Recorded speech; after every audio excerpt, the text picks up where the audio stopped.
मकबूजा जम्मू और कश्मीर में भारतीय जबर नित नई शक्लें बदलकर सामने आ रहा है।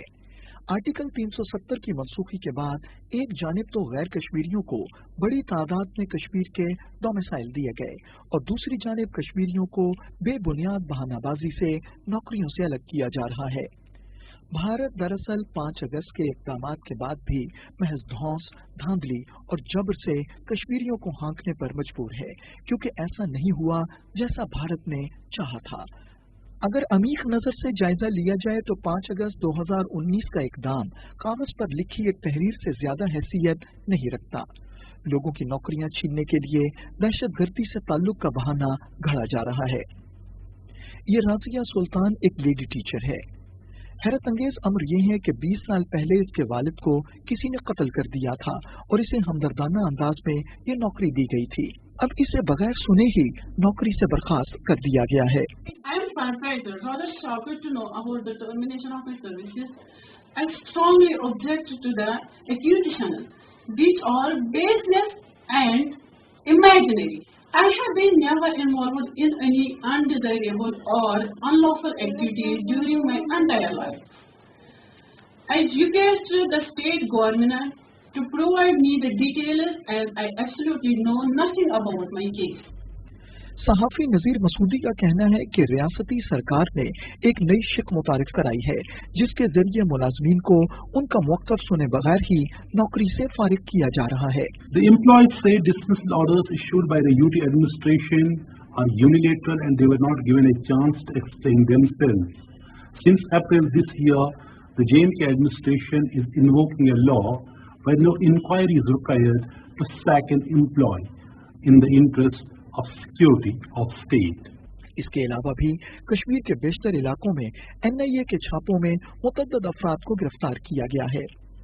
And the National Investigating Agency or the NIA conducted multiple raids across Jammu and Kashmir in connection with a terror funding case. Raids took place a day after 11 Jammu and Kashmir government employees, including 2 sons of the most wanted terrorist Syed Jalaluddin, were removed for their alleged involvement in terror funding activities.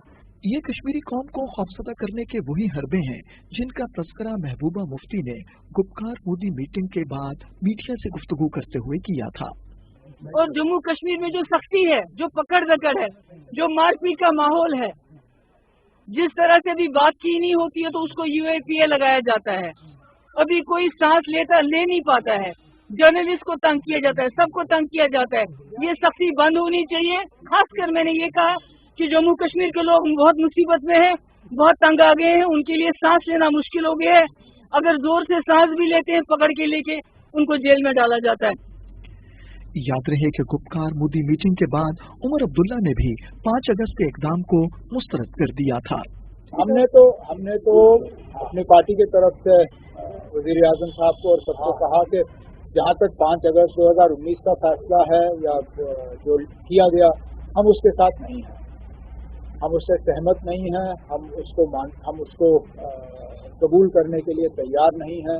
इस मुल्क के संविधान की तरफ से जो हमें इजाज़त दी जाती है अदालत का इस्तेमाल करने की, हम अदालत का इस्तेमाल करके अदालत में जाके अपना पक्ष वहाँ पे रख के इस फैसले के खिलाफ जो है अपनी लड़ाई लड़ेंगे। जम्मू कश्मीर को दोबारा रियासत का दर्जा दिया जाए और पूरी तरह से रियासत का दर्जा दिया जाए, कोई हाफ हार्टेड स्टेट नहीं, इसमें full statehood with JNK cadre restored to JNK, not UT cadre, not any other cadre. JNK must be restored its full statehood and must be restored its own independent cadre. हकीकत अपनी जगह अटल है और वो यही है कि कश्मीरी कौम ना किसी बहलावे में आ सकती है, ना किसी लालच और तमा में।